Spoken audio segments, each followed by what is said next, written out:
Halo pemirsa, apa kabar? Semoga dalam keadaan sehat selalu. Kembali berjumpa dalam program VOA Global Report from New York City bersama saya, Randy Wicaksana. Kita ke berita yang pertama, pemirsa. Pedagang kaki lima mulai dilarang di sudut-sudut pejalan kaki, salah satunya di lokasi wisata ikonik Brooklyn Bridge. Brooklyn Bridge ini sekarang mulai dipenuhi oleh pedagang kaki lima yang berjualan makanan, sampai yang berjualan merchandise dan oleh-oleh, dan banyak yang tidak berizin. Kita simak laporannya berikut ini. Kaki lima ini bukan di Jakarta, melainkan di Brooklyn Bridge, kota New York. Para pedagang ini belakangan semakin memenuhi atraksi wisata ikonik dan bersejarah di kota New York ini. Data pengelola transportasi publik New York MTA sebut sekitar 10.000 pejalan kaki menyeberangi jembatan ini setiap harinya dan sekitar 30.000 orang pada akhir pekan dan di hari libur. Namun, pemerintah kota baru-baru ini keluarkan aturan larangan berjualan di jalur pejalan kaki. It's a public safety issue. People were jumping over the bridge onto the bike path because we came to a blockage. Salah satu pedagang ini berjualan hotdog di Brooklyn Bridge sejak tahun 2008 dan telah mengantongi izin dari Departemen Kesehatan Kota. I'm trying to keep my life keep going. I try to pay my bill. So when I lose my job, what are you gonna do my two kids and my wife and me? LSM Street Vendor Project perkirakan ada sekitar 20.000 pedagang kaki lima di kota New York. Namun pengeluaran izinnya terbatas. Hanya sekitar 6.000 yang punya izin berjualan. Biaya melamar izin berjualan makanan mulai dari $100 dan gratis untuk izin berjualan di jalanan. Namun ini dibatasi untuk 445 izin saja per tahunnya. Muhammad Atia berupaya untuk mengubah larangan ini. Dulunya juga pedagang, Muhammad kini bekerja untuk LSM yang membantu para pedagang kaki lima di New York. We're gonna ask people to find other locations. We might help people to find a new legal location, hopefully a viable one. Banyak penjual adalah imigran yang datang ke Amerika dan mencari penghidupan lewat wirausaha ini. I came in America in 1998. For 1 year, I worked for other places. Then afterward, since then, I'm on the streets. I work hard, I feed my kids, and I make my home runnings. That's why I send all my sons. I have 3 sons sent to the college. Sekitar 15 pedagang, termasuk diantaranya veteran dan juga difabel, menuntut pemerintah kota atas larangan berjualan di Brooklyn Bridge ini. Mereka klaim larangan ini menghalangi warga dengan disabilitas untuk bekerja. Dari kota New York, Randy Wicaksana dan tim VOA.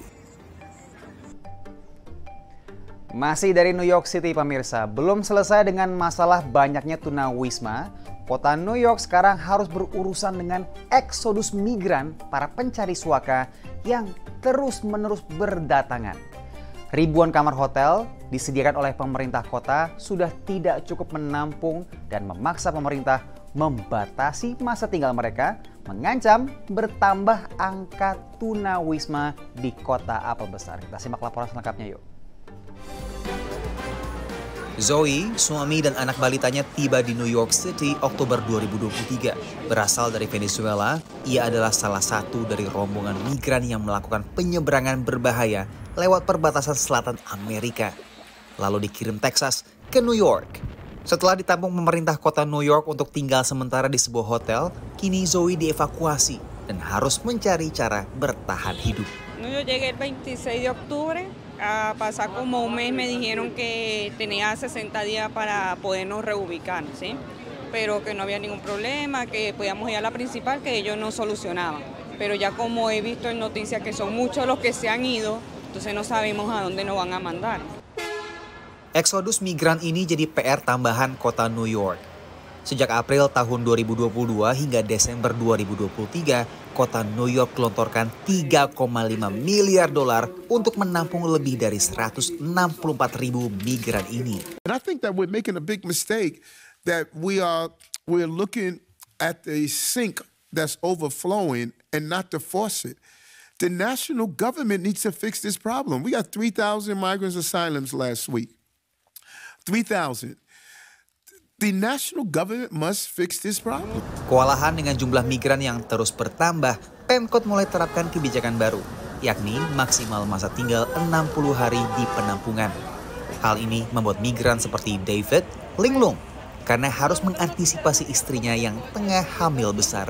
Información de lo que nos puede pasar, solamente dicen reubíquense, vayan, busquen reubicación y listo. Esa es toda la información que ellos dan. Pemerintah kota New York mulai membangun pusat penampungan untuk para migran yang baru tiba untuk pemeriksaan kesehatan dan pembekalan. Untuk menghentikan arus migran yang terus berdatangan, awal Januari lalu, Wali Kota New York menuntut 17 perusahaan bus yang kerap mengangkut para pencari suaka ini yang dikirim oleh pemerintah Texas ke beberapa kota pendukung Partai Demokrat, seperti New York dan juga Chicago. Dari kota New York, Randy Wicaksana dan tim VOA. Pemirsa, kita akan melihat seorang diaspora Indonesia yang berjualan sabun dan shampoo di Amerika. Seberapa cuan usaha ini kita simak di segmen Hellopreneur usai jeda berikut ini.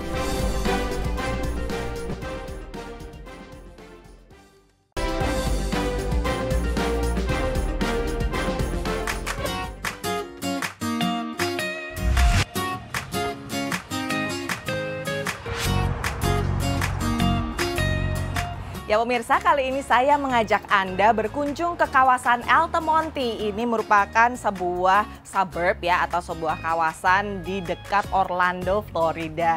Nah di sini ada keluarga diaspora Indonesia yang memproduksi sabun. Ini nama tokonya adalah St. Miss ya, Handcrafted Bath Boutique. Ini berarti semua produk yang mereka jual diproduksi di dalam sini. Yuk kita kenalan dengan mereka sekaligus nyobain. Dari luarnya udah wangi banget. Yuk. Ini wanginya wangi herbal, tapi juga wangi yang alami. Jadi kalau rata-rata saya masuk ke toko sabun di Amerika Serikat, itu wanginya menurut saya sangat artifisial. Nah, tapi kalau di sini wanginya tuh lebih subtle, lebih lembut ya, lebih samar. Tapi ini berarti mereka tidak mengandalkan parfum sebagai bahan utamanya. Sebenarnya semua ini terjadi hanya dari ide. Jadi waktu itu saya lagi nyetir mobil, waktu itu lagi COVID, tiba-tiba istri saya nelpon.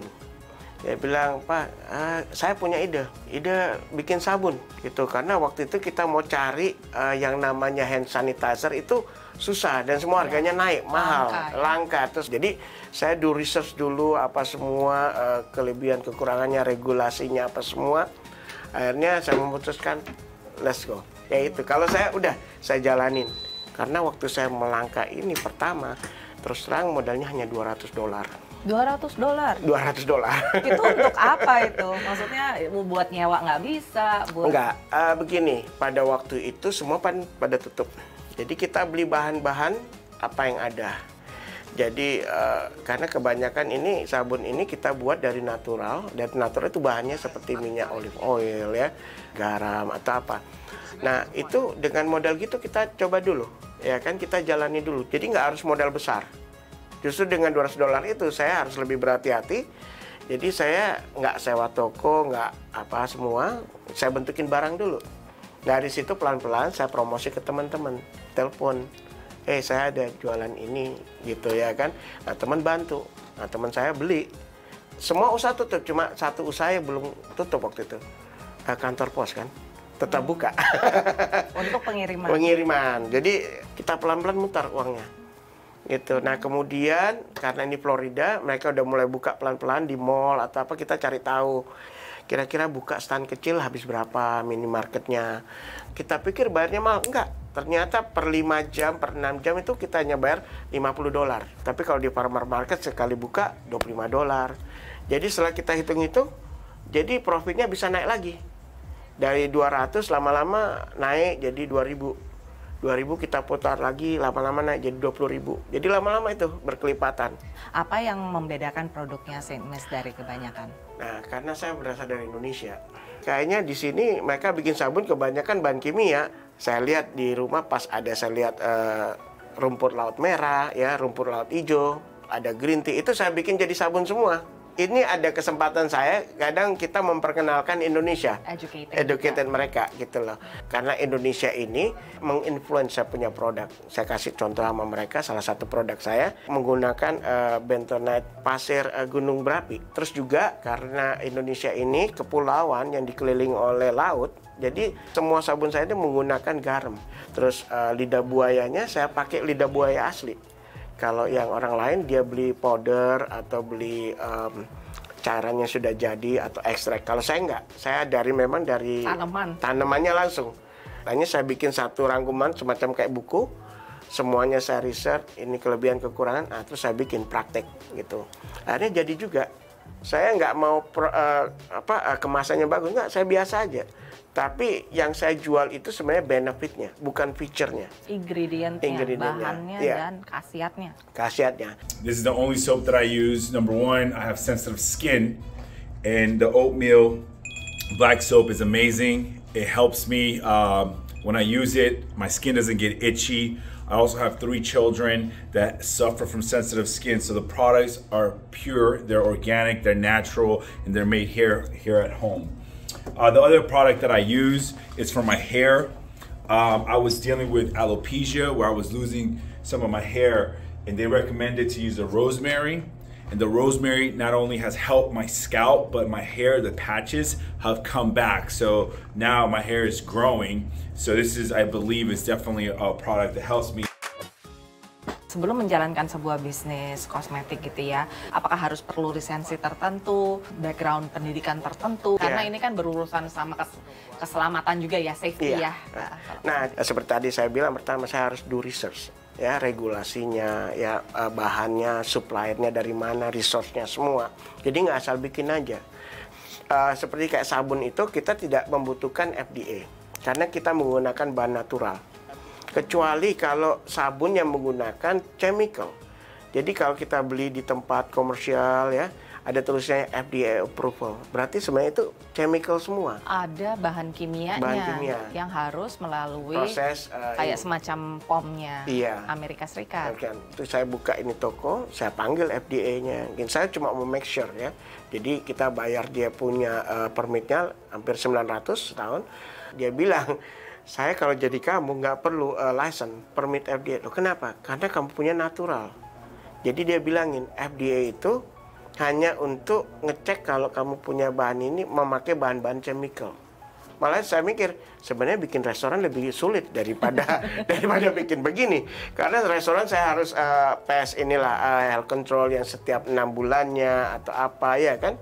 Dan kayak begini. Kalau ini malah nggak ada kayak nggak ada. Kecuali kalau kita sudah ada masalah dengan customer, kita ada SOP-nya semua. Jadi ada advance-nya itu gimana gitu loh. Lalu untuk pemasarannya gitu, apa yang dilakukan? Jadi kita mempunyai sistem itu kayak pop-up. Jadi kita kayak stand gitu iya, kita buka stand ya, kalau Indonesia bilang itu bazar. Biasanya orang-orang itu dia nggak rencana beli, cuma karena dia lihat, oh mumpung di sini, dia beli. Jadi chance-nya untuk itu beli besar. Nggak ada waktu, bisa online. It's a free shipping. Jadi nggak bayar free shipping, no minimum order. Sekarang ini kita masih banyakkan pasar kagetnya lebih tinggi. Kita 6 bulan ke depan itu sudah ada jadwalnya. Kita bikinnya setiap minggu. Kalau ini satu begini, ini satu tray ini sekitar 28 pound. 28 iya. pound ya. Kadang kita 2 bulan sekali, kita bikin acara di sini untuk ibu-ibu itu, yang non-profit organisasi. Jadi mereka itu dari lawyer, dari agent insurance, dari financial advisor, jadi dari dokter. Jadi kita ketemu jadi punya banyak teman.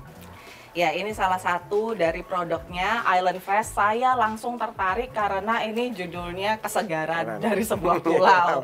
Jadi itu tadi yang saya pelajari bahwa penjudulan itu penting sekali ya buat marketing di Amerika Serikat. Terima kasih banyak Pak Santo atas ilmunya tadi yang diberikan. Dan pemirsa, sekarang kita kembali lagi ke Randy Wicaksana di kota New York, masih di VOA Global Report.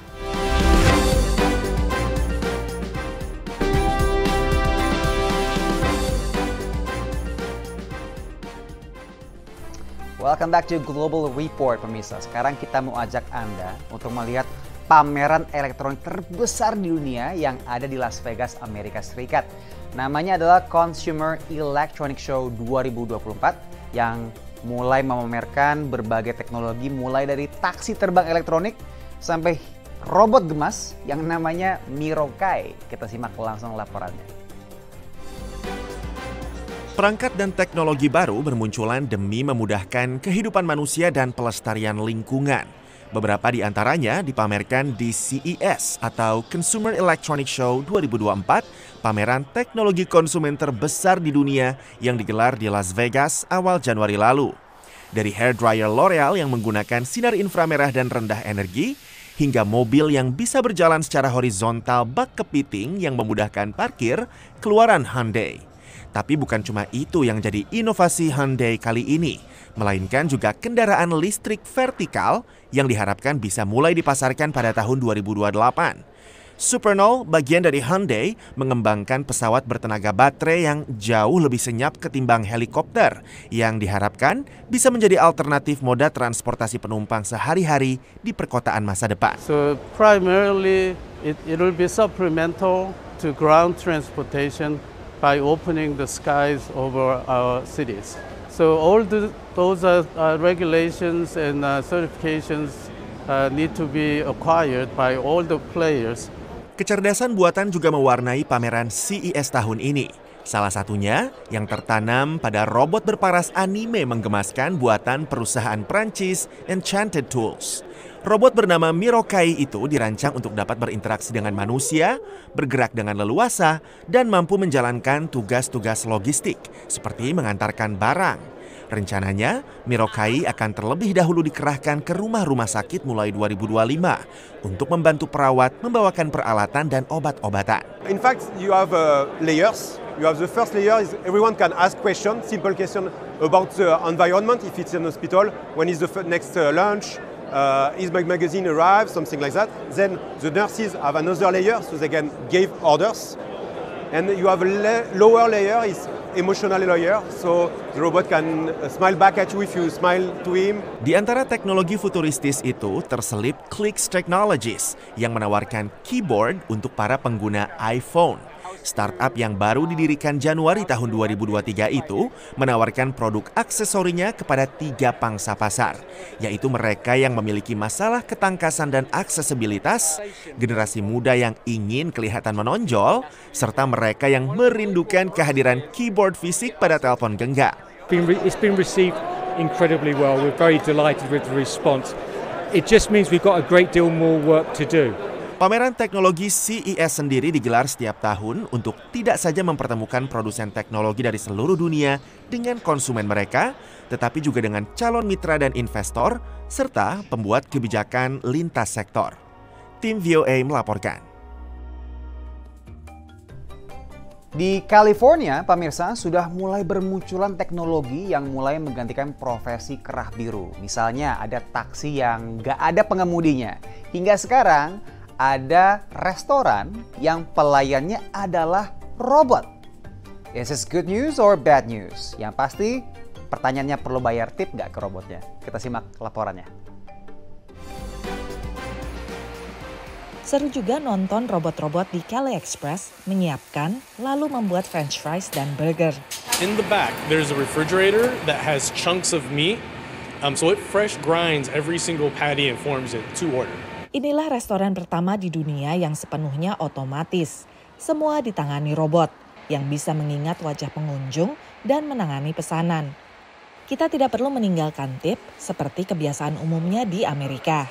Tambah pemilik restoran, konsep ini pun mengurangi resiko seperti jatuh atau terbakar, juga limbah makanan dan penggunaan minyak. We're really focused on the restaurant space.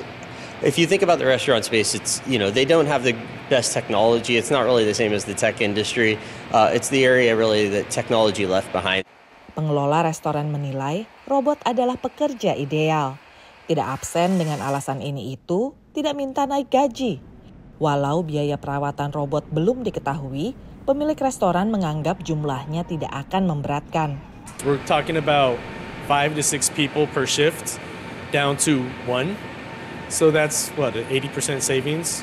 Penghematan merupakan alasan terbesar dalam integrasi robot di dunia kerja. Tahun 2023, Gubernur California Gavin Newsom meningkatkan upah minimum pekerja restoran cepat saji menjadi $20 atau Rp311.000 per jam.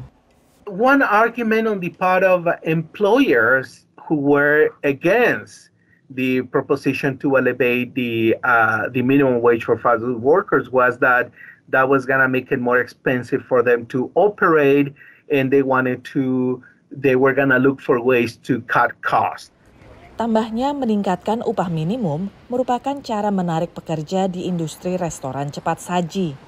Selain bisa menghindari peningkatan biaya tenaga kerja, robot juga bisa melakukan banyak pekerjaan yang tidak disukai manusia.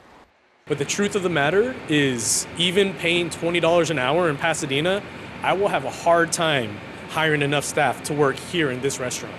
Biarpun pelanggan senang dengan layanan baru ini, penggunaan robot tidak luput dari masalah teknis serta hilangnya komunikasi antar manusia. The employees complain that, they have to monitor these automatic machines because they tend to fail a lot. People end up wanting to talk to a human being because they know that human beings can process more complex requests. Robot telah berperan besar dalam industri manufaktur. Tidak dipungkiri bahwa perannya akan lebih berkembang dalam banyak industri. Tapi belum diketahui sepopuler atau seefektif apa dalam industri restoran. Dari Pasadena, California, VOA. Dan berita tadi menutup perjumpaan kita pada episode VOA Global Report episode kali ini. Saksikan terus episode barunya di YouTube VOA Indonesia. Saya Randy Wilaksana pamit. Sampai jumpa.